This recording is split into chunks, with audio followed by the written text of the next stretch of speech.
Welcome to Boys Town. It's a beautiful summer day here, almost summer day. It's a fall, hot summer day. I keep saying summer, it's a fall day, but it feels like summer here. Today, we're kicking off our History Week, and our first subject we're going to discuss is faith at Boys Town. Because faith is very important to Father Flanagan and continues on as a guidepost for our children that live here in the village of Boys Town today. And faith began at Boys Town in 1917 when Father Flanagan created the home. He said, I welcome any child, regardless of race or religion, to come and live here. And he created their spiritual needs when they were here too. He helped the children who were Protestant, Jewish, Muslim, whatever faith they wanted to follow or no faith. Father Flanagan made sure they had that ability to worship when they lived here in the village of Boys Town. And we had different buildings over the years where the children worshiped, sometimes in the classrooms. Eventually chapels were built on campus. We're going to visit our Catholic chapel. Our Protestant students in the 1950s had their own little chapel here on campus. And then in the 1980s, the Chambers family made a fantastic donation to Boys Town and built this chapel that we're standing in right now. This chapel was based upon a Gothic design similar to our Catholic chapel. It's made out of the exact sandstone too that was Indiana limestone that was used to create our Catholic chapel. And as we walk through here, I want to point out some important historical items we have here. One of them is right here, up here by our altar. Because when the chapel was being created in the 1980s, we want to incorporate our children into the process of having the chapel created, just like what we did with our new education center here on campus. And up here, we have our altar in the chapel, and you can see these fantastic tiles. These tiles were all designed by our children in our Protestant religion courses here in the village of Boys Town back in the 1980s. And you can see they're all different, and they have different concepts, and the children were guided and kind of their ideas they wanted to use. You can see some have birds on them, dove of peace. And at the Hall of History Museum, we actually have a map of all these tiles, so our former boys and girls can come back and they can see their tile, and many of them still do that today. And up here we have our beautiful altar, and behind it the organ, which was created in Holland and installed here at the chapel. We have our baptismal fount, which is used for children here on campus. Some children have baptisms going on all the time here for the different holidays when their children come and live here. And we have our beautiful rose-flint windows that are part of the stained glass windows we have in the chapel. And you'll see the beams and the wooden ceiling, very similar to what you were going to see at our Catholic chapel. And these flags are throughout the chapel, and these represent the different Protestant faiths of our boys and girls that live with us today. And it's not all of them, it just gives our guests some idea of the concept of the different faiths that the children worship when they come to live here at Boys Town. And we have a special spire that goes up, brings light down to the altar too. And this chapel is fantastic, but we're going to move on because we have a lot more to see. And as we prepare to leave the chapel, we're going to head over to our Catholic chapel. And as we go by, you're going to see these beautiful pews, which again are based on the concept of the ones from our Catholic chapel. And we have great stained glass windows. We have the Old Testament and the New Testament. Because stained glass windows are so important to Boys Town. They help our children in religion courses. And Father Flanagan said children needed beauty, and that's what we have here on campus. And these fantastic windows were created for our children to understand Bible stories and then just to enjoy the beauty of the stained glass windows. And these windows were installed. It took a couple of years to create them. And throughout the chapel too, we have our lights. And these are special lights that were created. This is all custom-made artwork that was created for the chapel itself. So this is really a beautiful building that was created for the children to worship in. And it's used by the children every Sunday. We have Protestant religion courses here on campus, and the children come and worship here. And this chapel is filled every Sunday. There's almost standing room only for the children that come and worship here on campus. And sometimes the public comes and joins our children in worshiping too, because that was important to Father Flanagan. He wanted people to come and be part of the spiritual life of our children at Boys Town. As we get ready to head out our front doors, I just want to mention these windows here. These are a great example of the stained glass windows here. It shows Christ's crucifixion and rising. And these windows are catching the beautiful sun coming in this morning. And at night, there's actually banks of lights that light up the windows. So even in the evening, the windows are lit so the children can see them. And it's just those traditional, beautiful windows that Father Flanagan always advocated we have here, that we continue on here in the village of Boys Town. Because faith, again, is very important to us and to our children. Many of them have had no faith before in their life, before they came here. And faith actually is something that can help them overcome their issues or problems they have. And many of our children carry on a faith life once they leave Boys Town. And throughout the village of Boys Town, faith and the spiritual life is used in different buildings. And we're going to step out right now and see a special area that we have in our campus. It's our Garden of the Bible, which was created as part of that concept of giving the children both a spiritual place inside, and then they have a place they can come outside too. So we'll head out our doors. Again, these are custom-made doors that were created. All of the special bronze areas were dipped in acid to give it the effect of the patina being old. And once we step out here, you can see the beautiful bronze doors that were created back in 1989. And again, these were all dipped into vats of acid to give it that special patina to make it look like it's been here for the longest time. And you can see this stonework on the front of the building. And up in the corner, way up there, you can see these little angels up there. The kids call them Hark and Herald. And those are angels blowing the trumpets, praising, discussing the coming of the Lord and the new ideas and concepts he brought for our kids. And so this chapel is greatly loved, and we're very appreciative of the Chambers family for doing that. And as we're going to walk over to the Garden of the Bible, I'm going to speak a little bit louder, because here on campus today, we have our street nearest, Dowd Street. When Father Flanagan moved here, it was a little tiny road. Now 50,000 cars a day come through the village of Boys Town, or by the village of Boys Town. So it's a very noisy place now. And as we come over, this Garden of the Bible we're going to walk through was conceived back in the 1980s as a place for children to come, especially after the church services. And as we look through our garden, we actually have another statue here. It's called the Angel of Hope. And that is a statue for, it's a society of people who've lost children. And they can come and they can purchase a paper. And we host that here in our village of Boys Town. So you can see the little statue down there. There's little pavers. And family members can come and have their paper remembering their child. And it can be a child of any age. And we did that because we wanted to host it, because children are so important to us at Boys Town. And we wanted to recognize those families. So that's why we have that here on our grounds in the village of Boys Town. In our Garden of the Bible, we're going to be entering here. If you could be up really high looking down, you would see it is based on the stained glass window concept. So the pathways look like they're twisty and windy. Well, it's supposed to be a stained glass window as you walk through. And over the years, we've had plants from the Bible incorporated into the garden. And again, many of them now have been brought inside. It's now 80 degrees in the village of Boys Town, but in a few weeks, actually next week, it's going to be 20 degrees at night. So all of our special plants we had to bring inside to protect them. And as we come in, we have plants that are from the Bible. You can see we have our names, the roses, and then we have the quote from the Bible from Song of Songs, where they are mentioned in the Bible. And then we have our tall hedge too, where it's mentioned in the Bible also. And this is all part of the concept of having plants from the Bible, and the children come and learn about their Bible stories from doing that. And we have some black-eyed Susans here, the traditional flower that grows here in Nebraska. And throughout the garden, there's many other plants that have been incorporated over the years, and some have to come inside in the winter time because our winter weather here is so extreme. But it's unique pathways, and this was created. The Boys Town students actually helped to create the pathways. They dug them up, helped to lay the bricks and lay it all out. And we have a grape arboretum here in the garden that people can walk through, and we have special trees, and some of the trees actually have memory statements. People can donate funds or pick a tree and have it donated in memory of their family members. So we do that in the chapel in the garden too, as part of our recognition program. And you can see some of the beds have already been cleaned out for the season. It's hard to believe it's getting that cold already. Today's such a nice, warm, almost summer day, and now we're going to have freezing weather.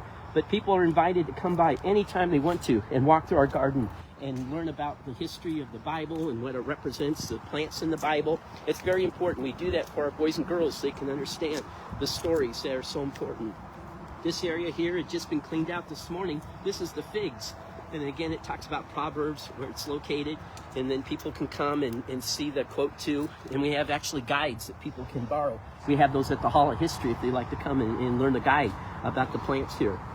And as we come along, we have an area, it's our fountain area, and again, it's been turned off for the season now already. But we have a beautiful area here where we have these fountains that water comes down and flowers in the summertime. And we have a special monument here. This was put in place by our former director, Father Peter. We had the Beatitudes, and we have the 10 Commandments. We have it right here in our village. So our boys and girls can see that when our guests, when they come to, they can see the Beatitudes. And on the other side are the 10 Commandments. And that was again installed by Father Peter here in the village of Boys Town for our boys and girls to come over and learn about those, because that's again part of their life here in the village of Boys Town, and faith being very important, that we wanted this on display here. So that's why this was placed here. About 15 years ago it was placed here. And then you got a great view of the garden here. You can kind of see how it's laid out. You can see the pathways, and the plants actually make the colors for the stained glass window. And again, in the height of summer, this is just a sea of beautiful flowers and plants, all discussing the Bible, and the fountain is going. It's a unique spot.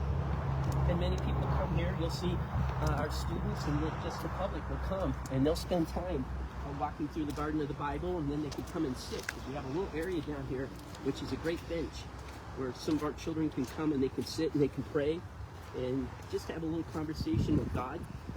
We have some of our benches here that were put in place. Again, these are in memories of certain individuals, spots where people can come and pray. And we'll walk down here, because this is a neat little area. This is kind of our waterfall area, and we have a pond here. And at one point when we first started many years ago, we actually had some goldfish in here, but you know what happened is the raccoons came out and started to eat all of our plants, so all of our fish. So unfortunately we don't have fish anymore, but we do have our waterfall here, and it'll be back operating again once it gets warm again in the summer. And as we come down, we have this again, our more placards talking about our plants that are here, more memory plaques for our supporters and donors. And then down here is a very special little area where our students and the public can come and pray here. It's set in the trees. It's like in a grove, and that's what they created down here. And it's the Lord's Prayer in bronze. It's right down here in this special little area. And again, it's available for our students to come and for the public to come down, and they can sit here and have a quiet time. And then it talks about more plants from the Bible too. And then here we have, when you have the Lord's Prayer here, where we teach our boys and girls. And so it's a special, quiet little place right here in the village of Boys Town for our children. Because again, many of them come to us, they maybe have not had a spiritual life, they're going through hard times in their lives, and they need to have a little quiet time. They can come down here and have their quiet time, say the Lord's Prayer.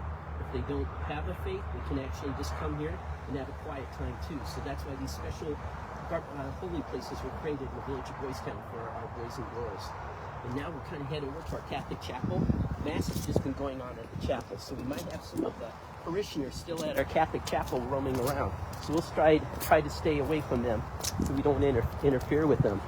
And as we come in over here, we've got even more areas. You can kind of see the chapel up here as we're walking to it. And we have more garden spots here in the campus too, where some of the plants have been brought in.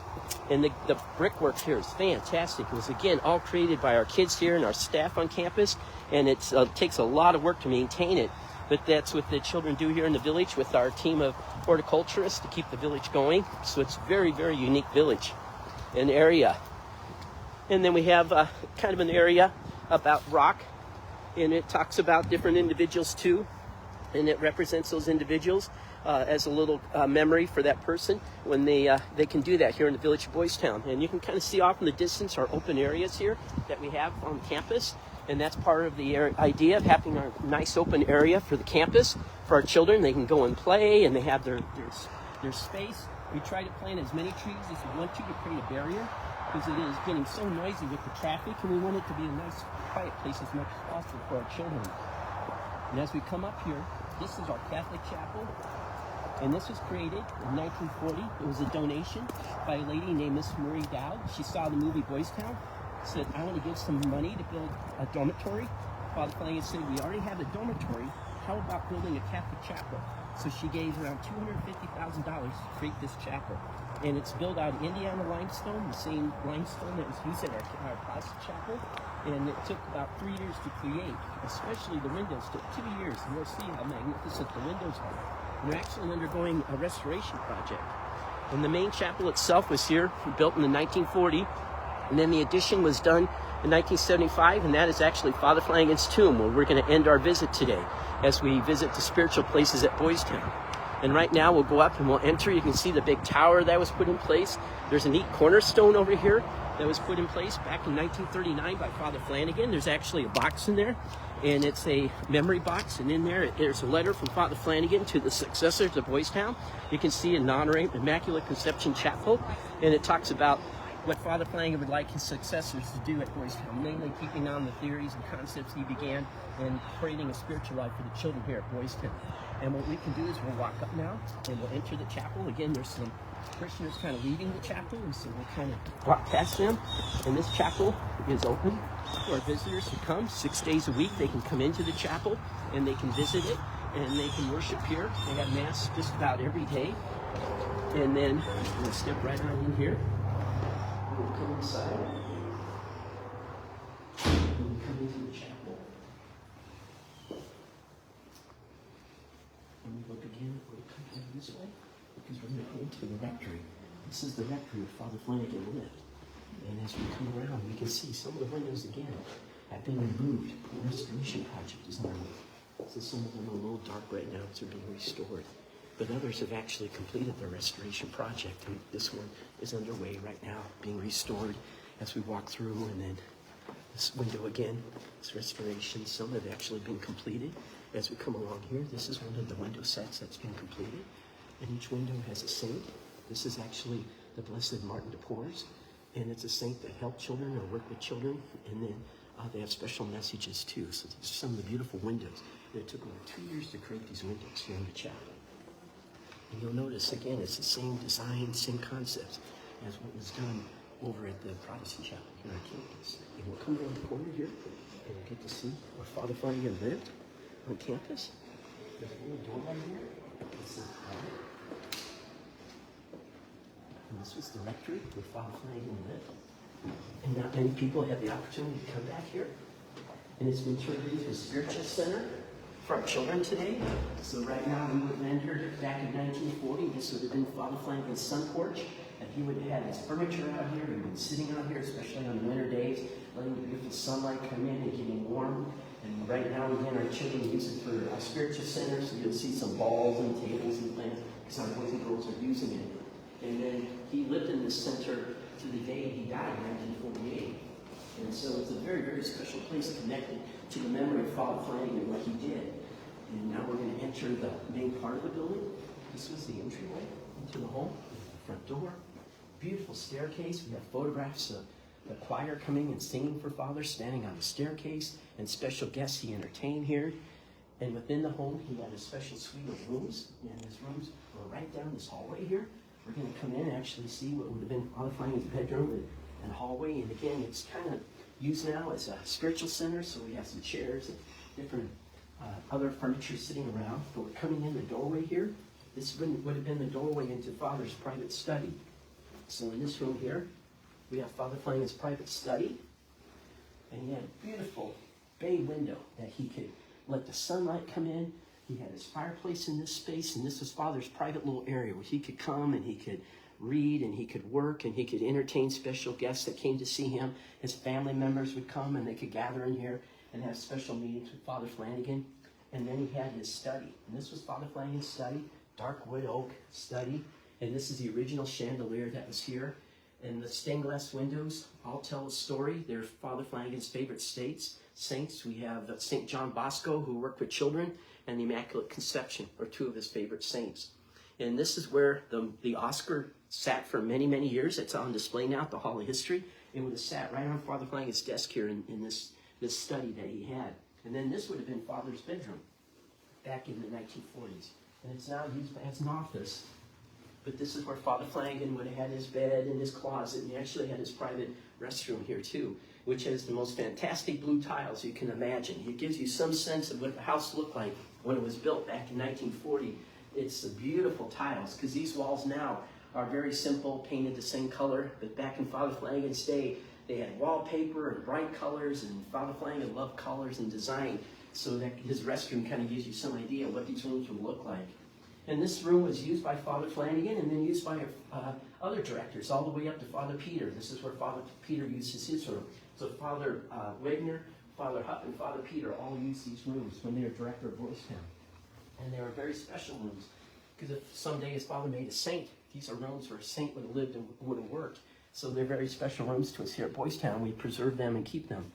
And what we'll do now is we're going to kind of walk through over into the main chapel, and then we're going to end up over at Father Flanagan's tomb. as we walk through. And again, you might see some people hanging around in the chapel, because after the services here, many people want to stay and say extra prayers.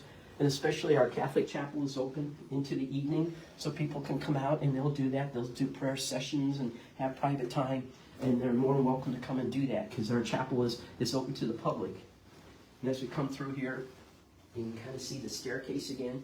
We've got some neat pictures at the Hall of History Archives, and it talks about the different guests who came here. Movie stars came to visit Father Flanagan here, and then over the years we had members of the Kennedy family come and visit the home, and were entertained here. So we've had First Ladies, Mrs. Johnson was entertained here. So a number of very important people came through, plus the children of Boys Town, which to us are the most important people in the world. We may have special celebrities come and visit, but our boys and girls to us are the most important people here.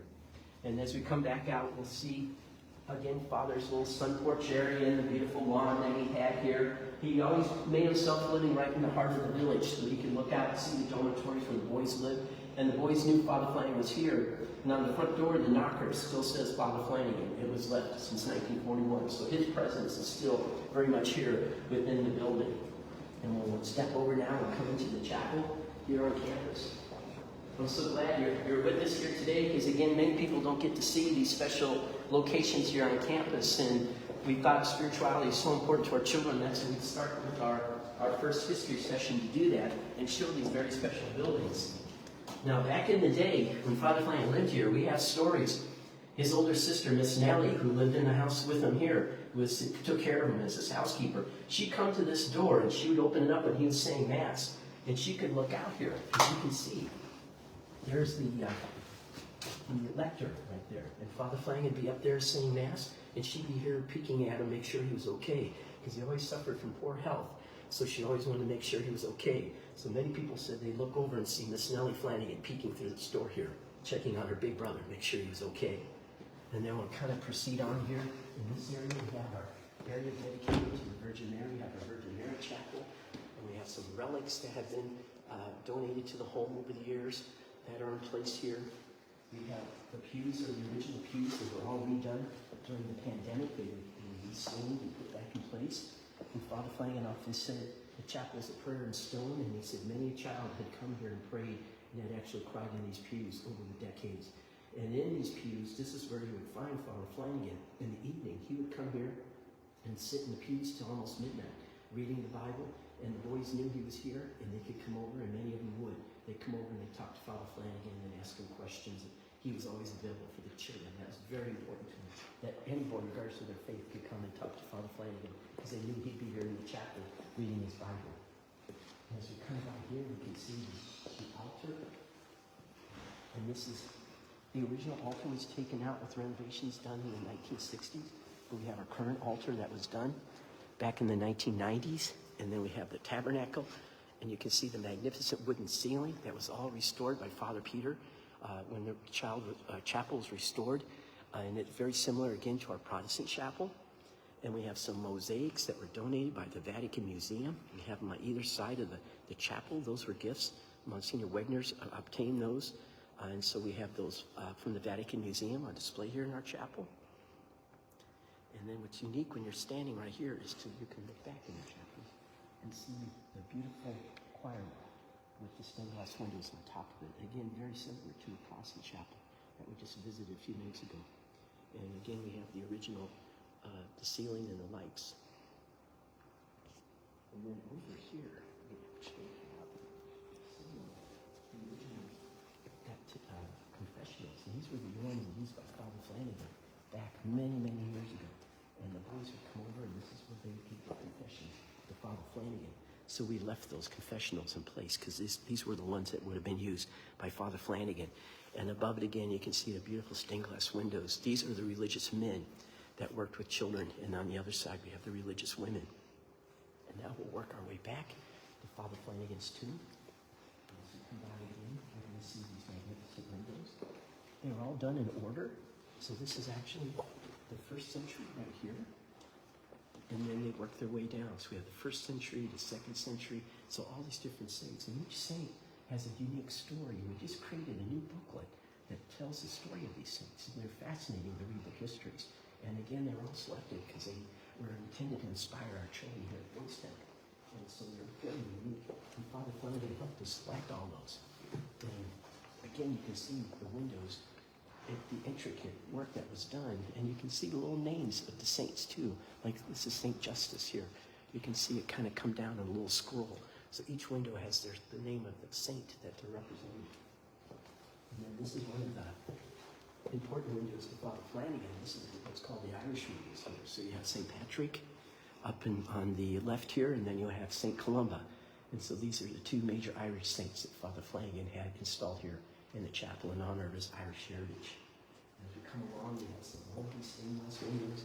And it's amazing that these windows have survived Nebraska tornadoes, thunderstorms, hailstorms, and thousands of boys playing football and basketball. These windows have survived. But right now they're undergoing restoration for the first time since 1940. They're being taken out, re-leaded, repaired, so they'll be here for hopefully another 100 years. And as we come up to Father's tomb, you can see a beautiful statue of Virgin Mary, and that is the choir loft area. So that staircase takes you upstairs, and that's where the choir would perform. And for many years, they would have midnight mass here on campus. And this is where they would have it on television, and the choir would be singing nationally, and first on the radio and eventually over television. CBS National Television would do that every Christmas Eve from Dowd Chapel. So that's why Christmas is so important to us here at Boys Town. And now we're going to enter Father's tomb. And this was created for Father Flanagan by Father Huck back in 1975. Because Father Flanagan passed away unexpectedly in Berlin, Germany back in 1948. And when he first came back in 1948, because he always said he wanted to be buried in Boys Town. He always wanted to be here with the children of Boys Town. There really was no place for him. So across the chapel, they created a little baptistry tomb for Father. Well, Father Huff said Father Flanagan needed more appropriate tombs. So this building was created by Father Huff, this special area.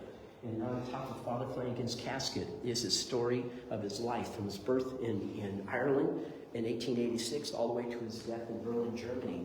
And underneath this beautiful bronze cover is his actual casket, which is a glass cover that was created for Father Flanagan. And on top, you can see there's a Celtic knot design in honor of his Irish heritage. And this chapel is open to the public and for our students. And again, we will have our students and we will have the public come in, and they can come in here and they can pray, ask Father Flanagan for some special help that they might be having. And it's a very spiritual spot at Boys Town. This is kind of the spiritual heart of the village of Boys Town. It's right here with Father Flanagan. And many of our former boys and girls, or current children, will say they have come here and actually pray, and they'll feel Father's presence here with them here in the village of Boys Town. And that's all part of our concept, in that even though he's been gone for a long time, he's still our spiritual guide for Boys Town. And we continue on his ideas and theories and concepts, because he said you've got to take care of the spiritual needs of the children and help them. And that's what we still do in the village of Boys Town today. Our children start their school day with the Pledge of Allegiance and a prayer. And Father Flanagan will be very proud of continuing that on. And I want to thank you today for joining me. It was kind of disjointed as we walked around. I hope you enjoyed that. It was a true Facebook Live, seeing very special areas of Boys Town. And I would like to encourage you to come out and visit our village. You're welcome anytime to come and visit throughout the years. And if you'd like to support Boys Town, please go to boystown.org and learn how you can be a supporter of Father Flanagan's ministry of saving children and healing families. So thank you very much for joining us today. And I hope you'll join us tomorrow for our next special tour, which will be Father Flanagan's home. Thank you very much.